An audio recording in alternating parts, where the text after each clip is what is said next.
دعا تمہاری چاہت کا تم سے ہر فاصلہ مٹا سکتی ہے، جو نامکمل ہے ان کہانیوں کو مکمل بنا سکتی ہے۔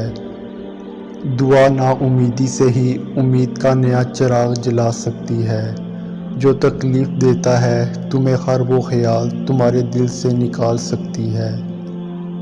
تو اپنے دل میں یہ پکا یقین بٹھا لو کہ جو نہیں ملا اس میں ہی بہتری تھی، لیکن اب جو ملے گا وہ تمہارے ماضی کا ہر غم مٹا دے گا، ہر تکلیف پر خوشیوں کی مرہم لگا دے گا، کیونکہ جب وہ تمہیں بہتر نہیں دیتا تو بہترین دیتا ہے، جو تمہاری اور میری سوچ سے بہت دور کی بات ہے۔